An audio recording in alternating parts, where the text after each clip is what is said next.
अगर आप 9th class में हो और आप ये सोच रहे हो कि मैं 9th क्लास की तैयारी को किस तरीके से करूं कि आपके मैथ में फुल आउट ऑफ फुल आ जाए, या फिर साइंस सब्जेक्ट में फुल आउट ऑफ फुल की तरफ मैं कैसे स्कोर करूं, तो डेफिनेटली आपको एक काम करना है, वो है सैंपल पेपर।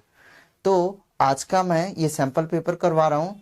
जो सैंपल पेपर है 9th क्लास के लिए है, स्पेशली है। और ये कौन से स्कूल के ऊपर, अगर आप चाहे केंद्रीय विद्यालय में हो, या फिर आप किसी और भी स्कूल में हो, या फिर आप चाहे साधु वासवानी में हो, उन सब स्कूलों के लिए एक तरीके से ये सैंपल पेपर है। आपके पेपर में यही इसी के टाइप के क्वेश्चंस आने वाले हैं, तो आप इस टाइप के क्वेश्चंस को अभी से प्रैक्टिस करके जाइए। तो अगर आप पहले से ही वैसे क्वेश्चन की प्रैक्टिस करेंगे जैसे पेपर में आने वाला है, तो डेफिनेटली वहां पे जाके आप उस क्वेश्चन को सॉल्व कर पाएंगे और कम टाइम में वो आपसे अटेम्प्ट हो पाएगा। अदरवाइज आप सिर्फ एनसीईआरटी के क्वेश्चन करके जाएंगे और वहां पे लिटिल बिट चेंज करके आ जाएगा, तो आप उसको कर नहीं पाएंगे। तो इसीलिए यहाँ पे रोल होता है एक सैंपल पेपर का, कि जैसे पेपर में आने वाला है उसी तरीके से एक क्वेश्चन पेपर को हम डिजाइन करें, जिससे आपको पहले ही एक पता लग जाए कि किस टाइप के क्वेश्चंस आने हैं और उस क्वेश्चंस को आपको कितने मिनट में वहां पे और कैसे सॉल्व करना है। तो फिर अब शुरू करते हैं हम लोग। तो देखना है आपको, और आराम से एक बार पहले समझिए और मैं उसको कैसे अटेम्प्ट करता हूं, आप भी ऐसा पहले सीखिए, उसके बाद अटेम्प्ट करना शुरू कीजिए। ठीक है। तो अगर आप चाहते हैं कि आप ऑफलाइन में भी आके, क्योंकि हमारा ऑफलाइन क्लासेस भी चलता है, तो अगर आप वहां पे आके सैंपल पेपर को अटेम्प्ट करना चाहते हैं तो आप वहां पे भी आ सकते हैं। हम लोग डिस्क्रिप्शन में अपना ईमेल आईडी दे देंगे, आप उस पर ईमेल कर दीजिएगा, हम लोग एड्रेस भेज देंगे, आप वहां पे आके सैंपल पेपर को आसानी से दे सकते हैं। बिकॉज सिलेबस तो सबने खत्म कर लिया है, तो जितने भी दिन बचे हैं आप सिर्फ सैंपल पेपर दीजिए और उसे एनालाइज कीजिए। करेक्ट है सरकार। तो अब आगे चलते हैं और क्वेश्चंस को देखना शुरू करते हैं। जिस टाइप के क्वेश्चन मैंने यहाँ पे बनाए हैं उसी टाइप के क्वेश्चंस आपके पेपर में आने हैं, मेक इट श्योर। ठीक है, स्टार्ट करते हैं। देखिए यहाँ पे लिखा भी हुआ है, क्या लिखा हुआ जरा एक बार पढ़ के बता दीजिए। यहाँ पे लिखा CBSE sample paper mathematics class 9th के लिए है। चाहे आप सर्वोदय विद्यालय में हो, केंद्रीय विद्यालय में हो, या किसी कन्या विद्यालय में हो, या किसी विद्यालय में नहीं भी हो, तो सारे विद्यालयों के लिए सिर्फ यही है। एक बार आप देखेंगे तो समझ पाएंगे। ठीक है सर, क्योंकि इसमें क्वेश्चंस मैंने अलग अलग स्कूलों के पेपर से लिए हुए हैं, तो मोस्ट प्रोबेबली आपको ऐसा ही क्वेश्चन मिलेगा ना। फर्स्ट क्वेश्चन देखिए जरा इसके लिए।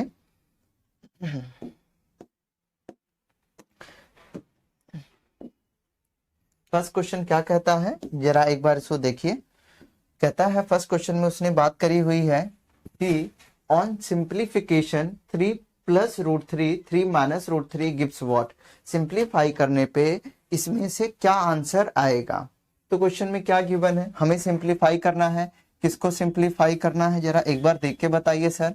हमें सिंप्लीफाई करना है, हमें सिंप्लीफाई करना है 3 प्लस में √3 और अगला है 3 - √3 को सिंप्लीफाई करना है। करेक्ट है। तो कैसे सिंप्लीफाई करेंगे, एक बार आप यहाँ पे देखिए जरा। आपने जरूर देखा होगा कि अगर कहीं पे a + b लिखा हो और कहीं पे a - b लिखा हो, याद है वो आपको आइडेंटिटी, कि अगर कहीं a + b लिखा हो और a - b लिखा हो, तो इस आइडेंटिटी को हम लोग क्या बोलते हैं, a² - b²। लेकिन शर्त क्या है इसमें, शर्त क्या है इस आइडेंटिटी की, ये शर्त ये है कि यहाँ पे a सेम होना चाहिए, यहाँ पे b भी सेम होना चाहिए, और एक बारी यही प्लस में हो और एक बारी यही माइनस में हो। तो यहाँ पे देख लो ना सर, यहाँ पे a सेम है कि नहीं, यहाँ पे b भी सेम है कि नहीं, और एक बारी ये प्लस में है, एक बारी ये माइनस में है। So we will use this identity. एक बार बोल दो, आपको कसम है, a² - b² की। तो क्या हो जाएगा, बस अब देखिए, इट विल बी a²। तो a यहाँ पे क्या है, 3 है, तो a को यहाँ पे लिख दो 3, और b को यहाँ पे क्या लिखोगे, √3। क्यों, क्योंकि जो पहला वाला a होता है ना, तो देखिए सर पहला वाला क्या है 3 है, तो a हो जाएगा। दूसरा वाला b होता है, तो यहाँ पे देखिए ना, दूसरा वाला √3 है, तो ये b हो जाएगा। तो क्या होता है, a² - b²। तो a का स्क्वायर करो, 3 का स्क्वायर कर दिया आपने, माइनस b क्या है, b का स्क्वायर करो, √3 है, तो √3 का स्क्वायर कर दो आप। बस अब आपको पता है 3 का स्क्वायर करोगे तो क्या आ जाएगा, 9 आ जाएगा, माइनस है तो आप माइनस डाल दोगे। √3 हमेशा याद रखो, अगर कभी भी ना एक रूल याद रखो, अगर √3 को √3 से मल्टीप्लाई करोगे तो क्या आएगा बाबूजी, 3 आएगा। √2 को √2 से मल्टीप्लाई करोगे तो क्या आ जाएगा, 2 आ जाएगा। √7 को √7 से मल्टीप्लाई करूंगा तो क्या आ जाएगा, 7 आ जाएगा। √5 को √5 से मल्टीप्लाई करूंगा तो क्या आ जाएगा, 5। √100 को √100 से मल्टीप्लाई करूंगा तो क्या आ जाएगा, 100। जो अगर किसी भी सेम नंबर को वो दोनों रूट में है आप मल्टीप्लाई करोगे तो वही नंबर आ जाएगा। तो यहाँ पे भी है, √3 का स्क्वायर लोगे ना तो √3 इंटू √3, स्क्वायर का मतलब 2 बार मल्टीप्लाई होता है, तो इसका आंसर आ जाएगा 3। तो अब देख लो 9 में से 3 जाएगा तो 6 होगा। तो अगर आपका 6 ये आ गया है तो आप देख लीजिए 6 इज योर आंसर। अब इसमें ढूंढो 6 कहाँ है बाबूजी, 6 रहा ये D option, D option will be the correct. ठीक है, आगे चलें क्या। अगला सवाल ये रहा, एक बार आप इसे देख लीजिए और इसको समझ लीजिएगा। अगला सवाल ये रहा, अब क्वेश्चन नंबर 2 देखते हैं। कहता है ऑन क्वेश्चन नंबर 2 में अब जाएंगे हम लोग, तो ना सेकंड क्वेश्चन क्या कहता है देखिए जरा। क्वेश्चन नंबर 2 ये कहता है if 4,19 is the solution of the equation then इस इक्वेशन का सॉल्यूशन है। तो कहता है फाइंड ए। हमेशा याद रखो, अगर कोई भी किसी का सॉल्यूशन है, अगर कोई भी कोऑर्डिनेट किसी इक्वेशन का सॉल्यूशन है तो उसने क्या कहा है, वो कहता है कि 4 और 19 क्या है, सॉल्यूशन है। मैंने पूछा किसका सॉल्यूशन है ये, तो उसने कहा हुआ है ये सॉल्यूशन है किसका, इस इक्वेशन का। मैंने कहा कौन सी इक्वेशन का, उसने ये लिख दिया। एक बार बाबूजी देख के बता दो नारी शक्तियों, जरा एक बार देख के बताना साधु आसवानी वाले बच्चों। अगर 4,19 है ना, तो उसने कहा हुआ है कि ये वाले जो कोऑर्डिनेट हैं, ये वाले जो कोऑर्डिनेट है ना वो सॉल्यूशन है। किसके सॉल्यूशन है, इस इक्वेशन के सॉल्यूशन है। तो आपको ध्यान क्या रखना है, अगर कोई भी कोऑर्डिनेट किसी भी इक्वेशन का सॉल्यूशन होता है तो हमेशा याद रखिए वो कोऑर्डिनेट उस इक्वेशन को सेटिस्फाई करेगा। अब इसका क्या मतलब है सेटिस्फाई का, सेटिस्फाई का मतलब ये है, अगर मैं कहता हूं ये कोऑर्डिनेट इस इक्वेशन का सॉल्यूशन है तो यही वाले कोऑर्डिनेट इस इक्वेशन को सेटिस्फाई करेगा। सेटिस्फाई का ये मतलब होता है कि अगर मैं इस कोऑर्डिनेट को इस इक्वेशन के अंदर डाल दूं तो left hand side right hand side के इक्वल आ जाता है। तो उसने खुद कह रखा है कि ये कोऑर्डिनेट इस इक्वेशन को सेटिस्फाई करता है, तो आपको कुछ करना नहीं है। x की जगह हम 4 डाल देंगे, y की जगह हम 19 डाल देंगे। आप बोलोगे क्यों डालेंगे, क्योंकि उसने खुद कहा हुआ है कि ये कोऑर्डिनेट इस इक्वेशन का सॉल्यूशन है। तो आपको करना कुछ नहीं है। और एक बात हमेशा ध्यान में रखनी है, ध्यान में सिर्फ यही रखना है कि अगर कभी भी वो बोलता है कि कोई भी कोऑर्डिनेट किसी इक्वेशन को सेटिस्फाई करता है तो आपको कुछ करना नहीं है, इस कोऑर्डिनेट को इस इक्वेशन में पुट कर देना है। करेक्ट बात है। अब आपको पता है जब भी हम कोऑर्डिनेट लिखते हैं तो जो पहला वाला बंदा होता है वो x को रिप्रेजेंट करता है, जो दूसरा वाला बंदा होता है वो y को रिप्रेजेंट करता है ना। कोऑर्डिनेट में first term represent the x and second term represent the y। Correct है सर। एक बार मुस्कुराइए, जरा आप इधर आइए। तो अब हम करेंगे क्या, कुछ करना नहीं है, इस कोऑर्डिनेट को इस इक्वेशन में पुट करते हैं। ठीक है सरकार, क्योंकि जगह नहीं है फिर मैं यहाँ पुट कर देता हूँ, क्योंकि आप देखेंगे तो आपको अच्छा लगेगा तो मुझे भी अच्छा लगेगा। ठीक है सर, आइए जरा। मैंने कहा x की वैल्यू 4 है, y की वैल्यू 19 है, तो y की वैल्यू है तो पहले y था ना सर, तो y की वैल्यू 19 डाल दिया। आगे इक्वल है तो इक्वल डाल दिया। सर ये a है, इट्स नॉट 9, a है, तो a की ही वैल्यू मुझे निकालनी थी। देख लीजिए यहाँ पे, तो a को यहाँ पे लिख दिया। इंटू में क्या है, x है, x की वैल्यू क्या है 4 है, तो x की वैल्यू 4 डाला है। सर ये मल्टीप्लाई का साइन है और ये x है। आगे है, प्लस डाल दिया, 3 है तो 3 डाल दिया। सॉल्व कर लीजिए, ये होगा 19 इक्वल टू में 4a प्लस में 3, अब आप देखिए ये 3 यहाँ पे किस में है, प्लस में है, इक्वल के इधर आके किस में चला जाएगा, माइनस में। तो यहाँ पे आ जाएगा 19 माइनस 3 इक्वल टू में 4a। तो 19 माइनस से कितना हो जाए, 19 माइनस 3 कितना हो जाएगा, it will be 16 equal to में 4a। यहाँ तक समझ में आ गया, 16 इक्वल टू में 4a समझ में आ गया। अब देख लो, कुछ नहीं करना आपको, 16 को 16 रहने दो, 4a को 4a रहने दो। अब बताओ 4a के साथ किस में है, मल्टीप्लाई में है, तो आप इक्वल के इधर जाके किस में चला जाएगा, डिवाइड में चला जाएगा। ठीक है, तो यहाँ पे देख लो जरा, जैसे ही डिवाइड में जाएगा तो काट दो, 4 4 जा 16। तो a की वैल्यू कितनी निकल के आ जाएगी, a की वैल्यू कितनी निकल के आ जाएगी सर, यहाँ पे देख लो, a की वैल्यू निकल के आ जाएगी 4, a की वैल्यू निकल के आ जाएगी 4। ठीक है, ये समझ में आ गया। देखो a था ना, 4 इक्वल टू 16 था, a को हमने यहाँ पे रख दिया, 4 को ले जाके डिवाइड कर दिया, 4 से 4 टाइम पे जाएगा, a की वैल्यू विल बी 4 आ जाएगा। करेक्ट है, तो बस a की वैल्यू 4 आ गई। तब देखो a की वैल्यू 4 किधर है सर, ये रहा, a की value 4 will be the my correct option, A option correct है। ऐसा ही पेपर में आएगा, बस आपको धैर्य बना के रखना है और पीसफुली क्वेश्चंस को अटेम्प्ट करना है।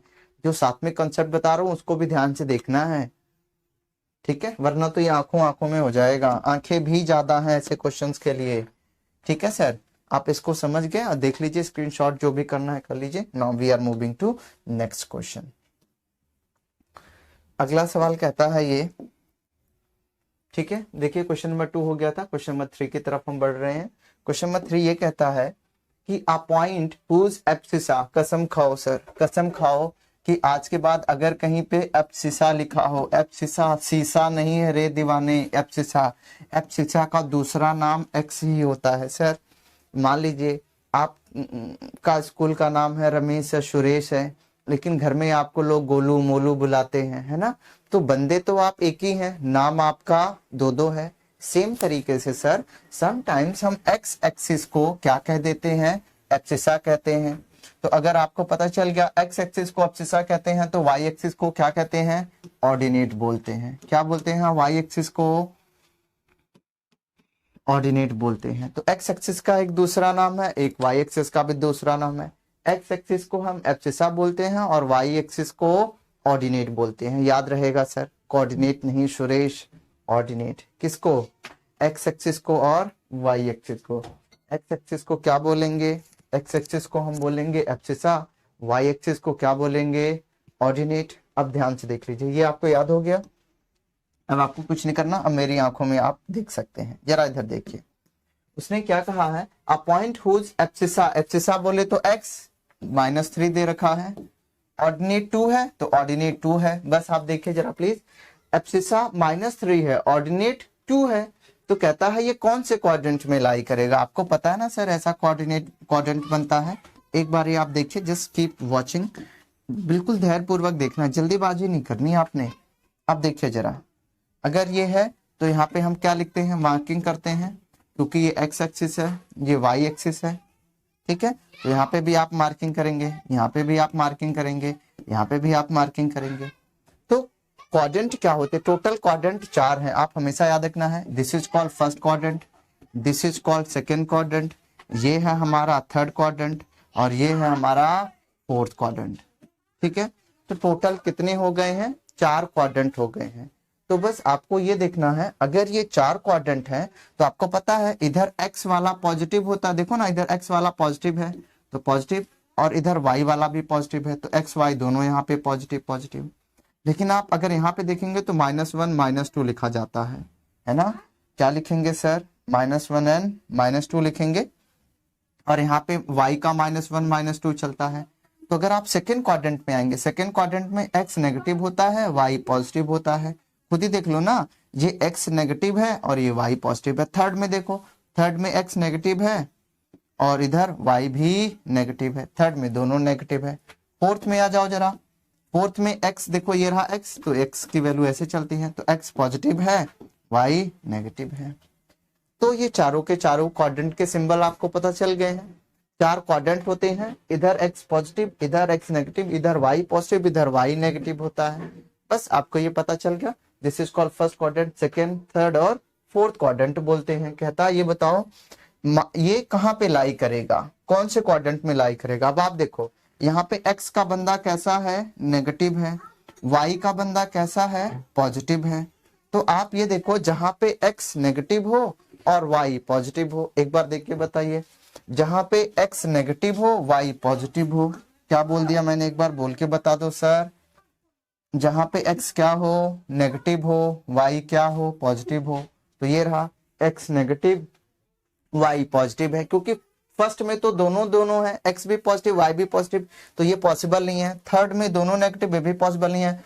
एक प्लस एक माइनस, ये भी पॉसिबल नहीं है। हमें क्या चाहिए, जो x का नेगेटिव हो y का पॉजिटिव हो। तो ये देख लो x का नेगेटिव y का पॉजिटिव, ये कौन से क्वाड्रेंट में आ रहा है, सेकंड क्वाड्रेंट में आ रहा है।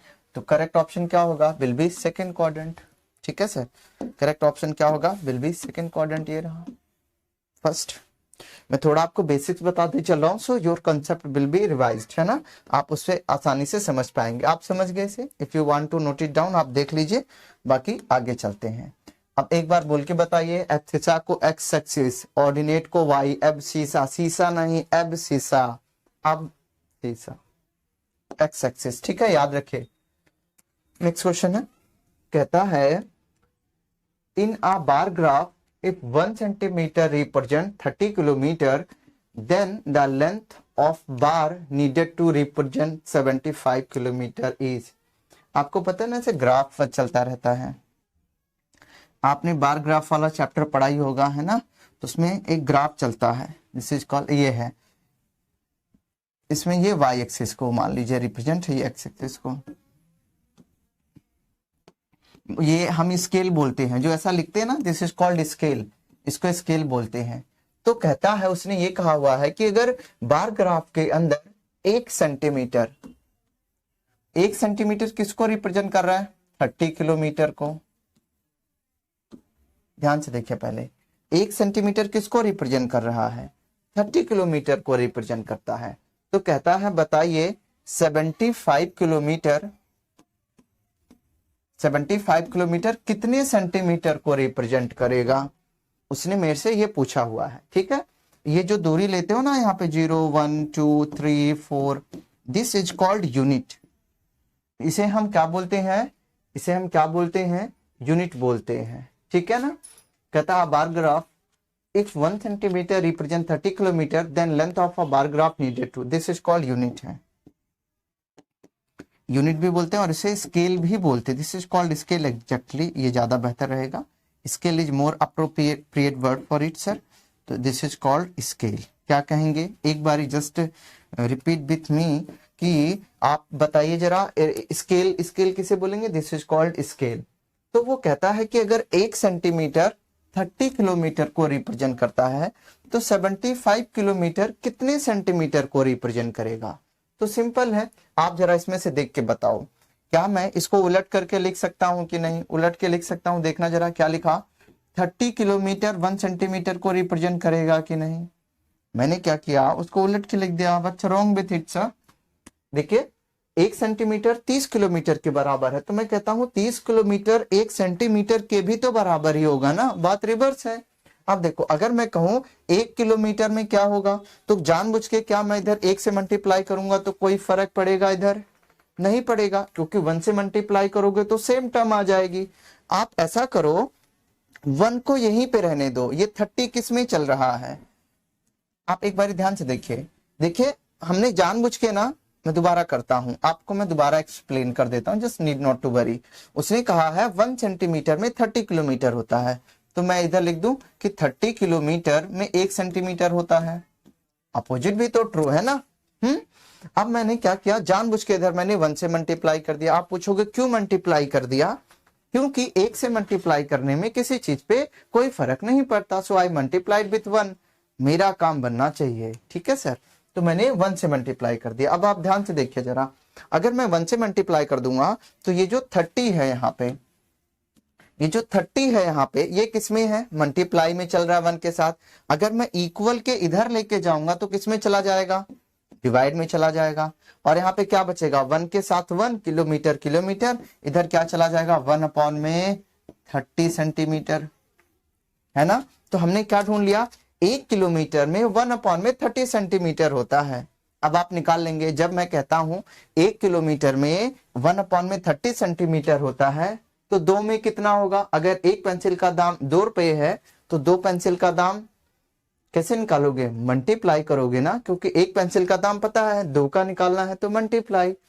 सेम तरीके से 1 किलोमीटर में 1/30 सेंटीमीटर होता है तो 75 किलोमीटर में पूछा है तो क्या करेंगे? 75 से मल्टीप्लाई कर देंगे। तो बस अगर 1 किलोमीटर में पूछा है तब 75 किलोमीटर में पूछेगा तो वी विल मल्टीप्लाई 75 इंटू में 1/30। दिख रहा है ना आपको? 75 इंटू में 1/30। इधर मैं कर देता हूं आपके लिए, कोई टेंशन की बात नहीं है। एक बार देख लीजिए 1 किलोमीटर में मेरा क्या निकल के आ गया है?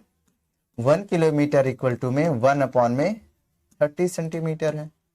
तो अगर 1 किलोमीटर में इतना तो 75 में कितना होगा? 75 से मल्टीप्लाई कर दो बोथ साइड, 1/30 इंटू में 75। अब आप कैंसिल करेंगे इसको तो it will B cancel out. Cancel कर दीजिए, 5 से कैंसिल करते हैं, 5 6 जा 30, इधर आ जाएगा 5 1 जा 5, 5 5 जा 25, तो इधर आ गया 15/6। दोबारा इसको कैंसिल कर लेते हैं। दोबारा जब आप इसे कैंसिल करेंगे तो 3 से करते हैं, 3 5 जा 15, 3 2 जा 6, 5/2। अगर 5/2 को डिवाइड करोगे तो 2.5 निकल के आ जाएगा, 2.5 सेंटीमीटर। सिर्फ डिवाइड कर रहा है, 75 डिवाइड बाई 30, तो 75 किलोमीटर में कितना सेंटीमीटर होगा? वो 75 किलोमीटर में 2.5 सेंटीमीटर होगा।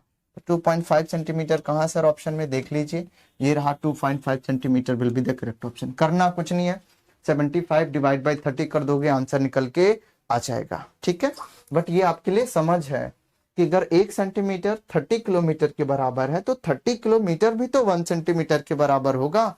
इधर 1 से मल्टीप्लाई कर दिया तो 1 किलोमीटर में अगर निकल के आ गया ना, अगर 1 का दाम दे दूं और मैं 50 का दाम पूछूं, 100 का पूछूं, 1000 का पूछूं, निकाल लेगा कि नहीं? इतना सिंपल है ना। तो 1 किलोमीटर का दाम पता चल गया, 75 का पूछा था, 75 से मल्टीप्लाई कर दिया। ठीक है सर, अगला सवाल ये रहा आपके लिए, बस इधर देख करेंगे।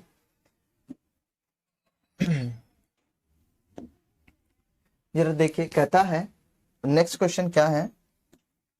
नेक्स्ट क्वेश्चन में ये है, if a linear equation has a solution this then it is a form. कहता है हमारे पास कोई एक लीनियर इक्वेशन है, तो सबसे पहले ये समझते हैं लीनियर इक्वेशन क्या होती है। जरा देखिए, एक शब्द है लीनियर। लीनियर इक्वेशन वो होती है अगर कभी भी किसी भी इक्वेशन की जो डिग्री हो, क्या कहा मैंने? अगर कभी भी किसी भी इक्वेशन की जो डिग्री हो वो क्या हो जाए? अगर कभी भी किसी भी इक्वेशन के वेरिएबल की डिग्री 1 हो तब हम उसे क्या बोलते हैं? लीनियर बोलते हैं। ठीक है सर, क्या बोलेंगे? लीनियर। तो अब देखो, अगर मैं ये कहता हूं, जैसे मैंने यहां पे ये लिखा, देखो इसमें x की डिग्री कितनी है? 1, y की डिग्री कितनी है? तो इसे हम बोलेंगे लीनियर है। ये कैसी इक्वेशन है? ये लीनियर है। लेकिन अगर मैं यहां पे ऐसे लिख दूं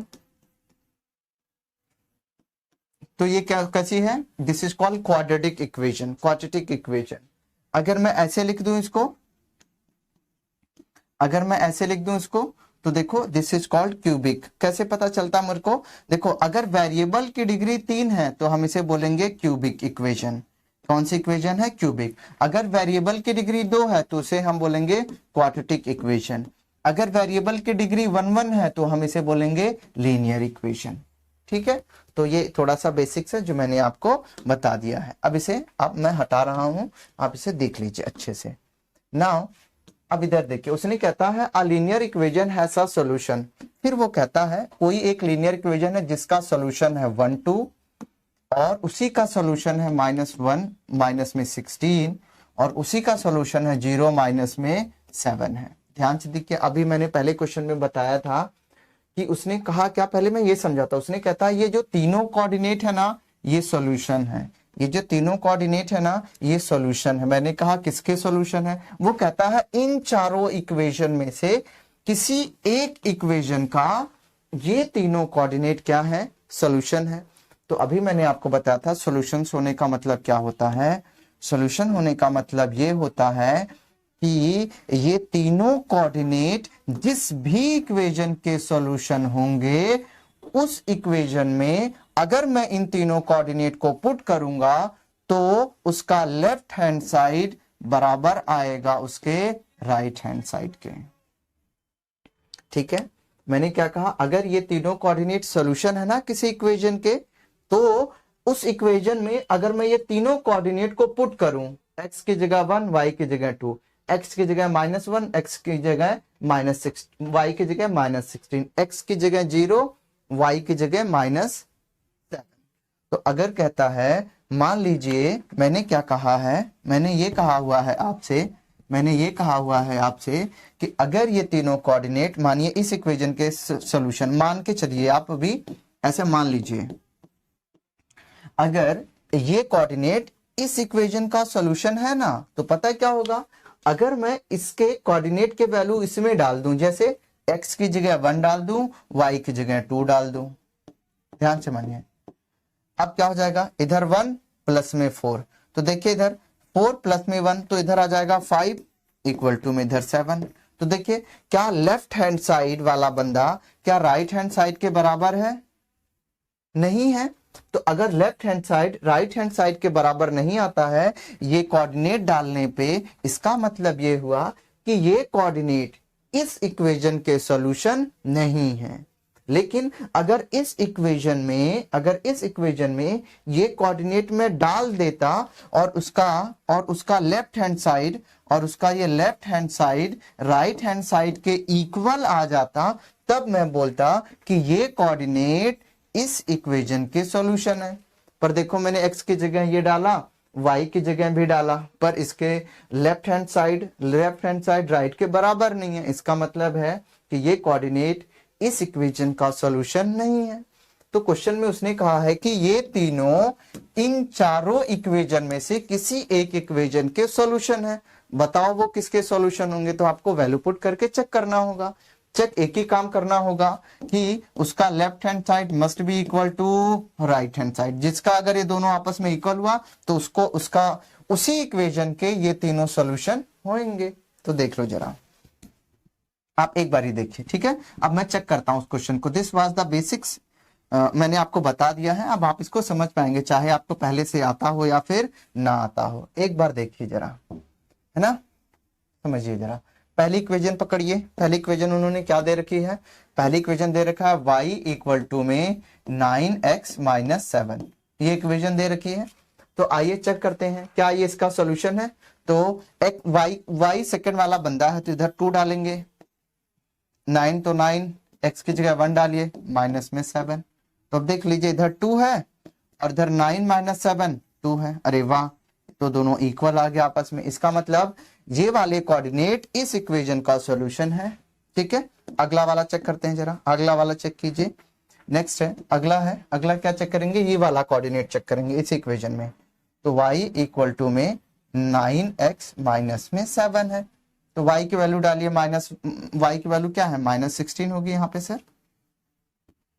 y की वैल्यू यहाँ पे -16 होगी ना। एक बारी मैं कलर आपके लिए बदल देता हूं तो इजिली विजिबल होगा। y की वैल्यू -16, क्योंकि ये कोऑर्डिनेट पुट कर रहा हूं, इक्वल टू में 9, x की जगह क्या आ जाएगा? -1 और यहाँ पे क्या आ जाएगा? माइनस में 7। तो -16 ये रखिए। अब यहाँ पे -1 और 9 मल्टीप्लाई करेंगे तो माइनस का 9 और इधर माइनस का 7। अब जरा जोड़ दीजिए, ये -16 और माइनस का 9 और माइनस का 7, क्योंकि है तो दोनों माइनस में पर होंगे add, it will B minus का 16 ही हो जाएगा। अब आप देख रहे हैं कि यहाँ पे भी इसका left hand side right hand side के बराबर आ गया है। तो इसका मतलब ये हुआ कि ये वाले कोऑर्डिनेट भी इस इक्वेशन के क्या है? सॉल्यूशंस हैं। इसका मतलब ये हुआ कि ये वाला कोऑर्डिनेट भी इस इक्वेशन का सॉल्यूशन है। कैसे पता चला? क्योंकि इसका लेफ्ट हैंड साइड उसके राइट हैंड साइड के कैसे आ चुका है? इक्वल आ चुका है। देखो ना, इधर भी माइनस का 16 है और इक्वल टू में इधर भी 16 आ गया है। बस अगर ये तीसरा वाला बंदा भी इसी इक्वेशन का सॉल्यूशन आ गया पहली वाले का, तो ये तीनों कोऑर्डिनेट इसी इक्वेशन के सॉल्यूशन होंगे। तो तीसरे वाले को भी मुझे चेक करना पड़ेगा। जगह नहीं है ना, तो मैं इधर ऊपर चेक कर देता हूँ लगे हाथ। जरा एक बार आप मेरी तरफ देखिए। देखिए, आपको अगर कोई चीज सीखनी हो ना तो धैर्य बनाए रखना पड़ेगा, है ना। आप तुरंत एक दिन में चाहेंगे, ये पॉसिबल नहीं है, बट फिर भी यहाँ पे ध्यान से देखिए। y इक्वल टू में 9x माइनस में 7। जरा ये y की जगह 0 डालना था तो मैंने 0 डाल दिया। नहीं सर, y की जगह सेकंड कोऑर्डिनेट होता है ना, तो y की वैल्यू क्या है, -7 है, तो -7 डालना पड़ेगा मेरे को। तो यहाँ पे देखिए y की जगह मैंने -7 डाल दिया, इक्वल टू में 9 की जगह 9, x की जगह क्या है 0, तो x की वैल्यू 0 डाल दी, माइनस में 7। आपको पता है ना, इधर माइनस का 7 रह जाएगा। 9 इंटू में 0, 0 को किसी भी नंबर से मल्टीप्लाई करेंगे तो 0 आएगा, 100 बार बोल चुका हूँ। माइनस में 7, 0 की कोई वैल्यू नहीं होती। तो आप देखिए इधर भी माइनस का 7 और इधर भी माइनस का 7, ऊपर भी माइनस का 7, लेफ्ट और राइट आपस में बराबर है। इसका मतलब ये हुआ कि ये थर्ड कोऑर्डिनेट भी इसी इक्वेशन का सॉल्यूशन है। तो मोरल ऑफ द स्टोरी ये निकल के आई है, यही ऐसी इक्वेशन निकली है जिसके ये तीनों पॉइंट क्या है, उसके सॉल्यूशन है। ठीक है, कैसे चेक किया, बहुत आसानी से, कुछ करना नहीं है सर। तीनों पॉइंट्स को एक बारी इस कोऑर्डिनेट को इसमें डालो, लेफ्ट राइट बराबर आना चाहिए। एक बारी इसको इसमें डालो, लेफ्ट राइट बराबर आ गया है। एक बारी इसको डालो, ये सामने देखो डाला हुआ है, लेफ्ट राइट बराबर आ गया है। तो अगर तीनों कोऑर्डिनेट को डालने पे तीनों बारी लेफ्ट और राइट बराबर आता है तो ये तीनों कोऑर्डिनेट इसी इक्वेशन के सॉल्यूशन है। ठीक है सरकार, A option will be the correct. चलिए आगे, एक बार हाँ या ना, एक बार कमेंट में माता रानी का जयकारा लगाइए। तो सर अगला सवाल, ये देखिए उन्होंने बहुत बेहतरीन सवाल तो दिया है। एक बार आप अगर मोहब्बत से देखेंगे ना, बहुत खूबसूरती से सीखेंगे। कहता है Euclid, I think that's the question था सर। हाँ ये हो गया। 6 क्वेश्चन पे आइए। उन्होंने कहा हुआ है कि Euclid's which assume illustrate the statement that whether x plus y equal to में 15। आपको पता यूक्लिड ज्योमेट्री आपने जरूर सीखी होगी।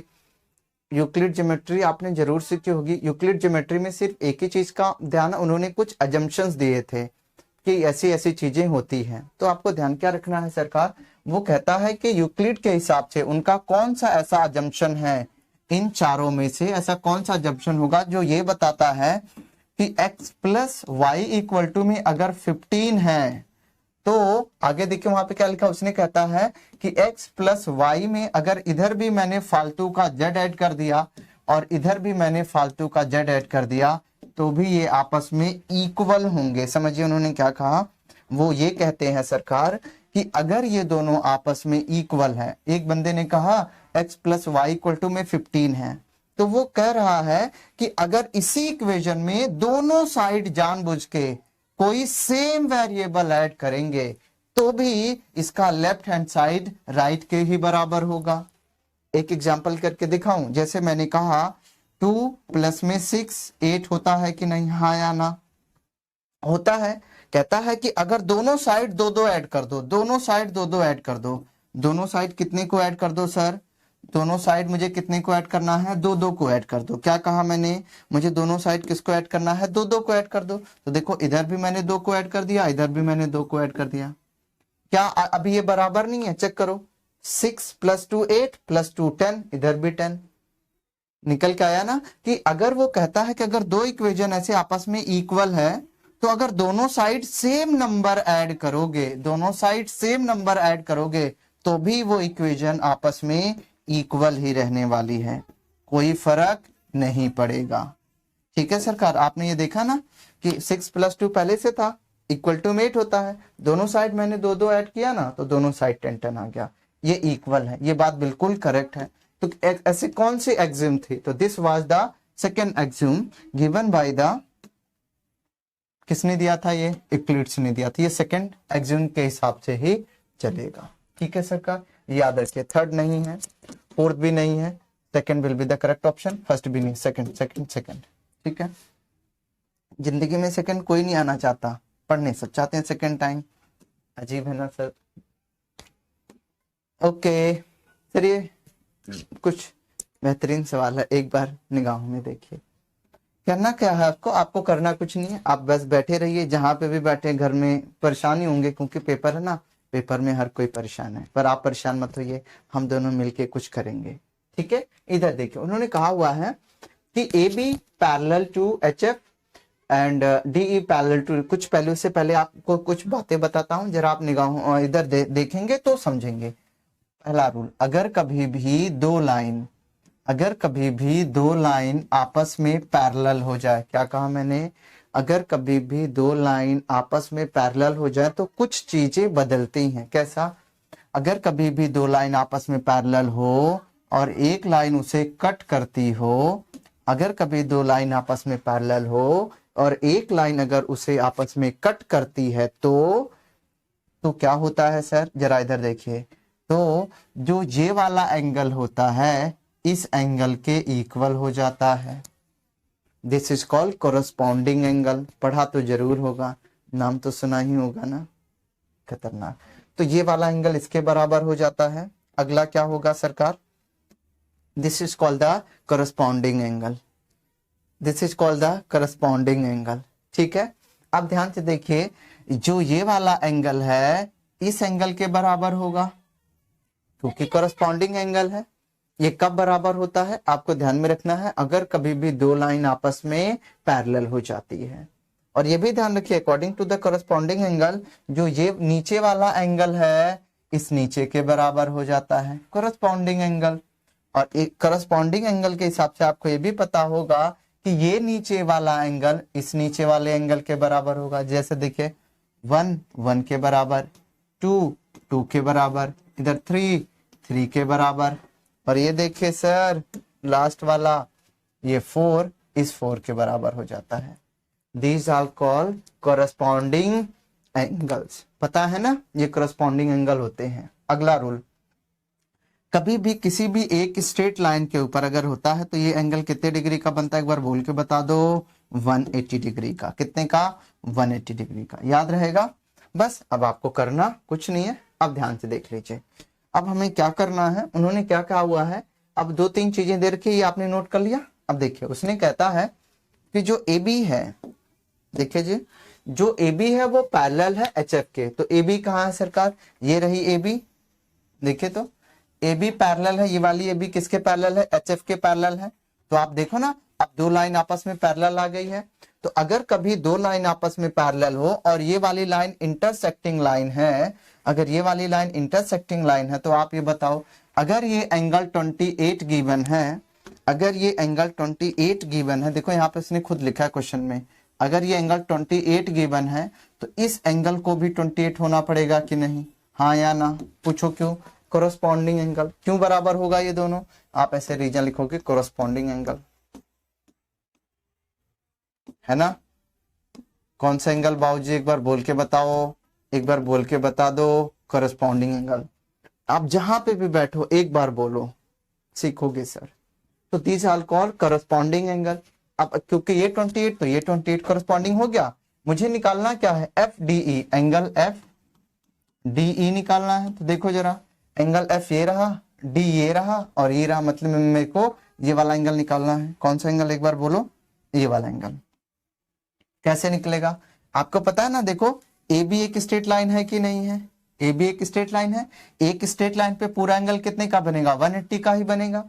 ये इधर 28 गिवन है, इधर 72 गिवन है, क्या ये एंगल नहीं निकल जाएगा, आराम से निकल जाएगा। तो आप ये लिखोगे 28 प्लस में angle F D E plus में एंगल ये वाला प्लस में एंगल 72, हाँ या नहीं। ये मैं मिटा देता हूं, स्ट्रेट लाइन पे एंगल 180 का बनता, आपको तो पता ही है। देखो ना, ये स्ट्रेट लाइन होगा पूरा तो एंगल 180 का बनेगा। तो 28 प्लस में एफ डी प्लस में 72 है इक्वल टू में 180 डिग्री। बस आपको करना कुछ नहीं है, आप दोनों एंगल को ऐड कर दे, एफ डी निकाल दीजिए। करना क्या है, अब देखिए जरा एक बार इधर देख लीजिए।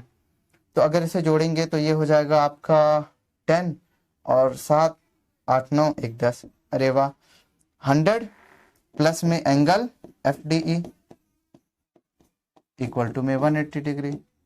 अब आपको कुछ नहीं करना, एफ डी निकालना है तो आप 100 को उधर लेके जाएंगे तो आपको पता ही चल गया होगा, एंगल एफ डी की वैल्यू कितनी निकल के आ जाएगी? It will B 80। पूछो क्यों? पूछो ना, एक बार पूछो तो सही। देखो ना, 100 को आप इधर लेके जाओगे माइनस नहीं हो जाएगा? 100 माइनस 180 विल बी 80। तो एफ डी की वैल्यू कितनी निकल के आ गई? 80। Where is the 80 degree? This is the 80 degree. B will be the my correct option. ठीक है सरकार, हल्का सा दिमाग लगाना है, आप बहुत बेहतरीन तरीके से सीखेंगे। अगला सवाल ये रहा, जल्दी से देखिए, वरना आप बोलेंगे कि वीडियो लेंदी हो गई है।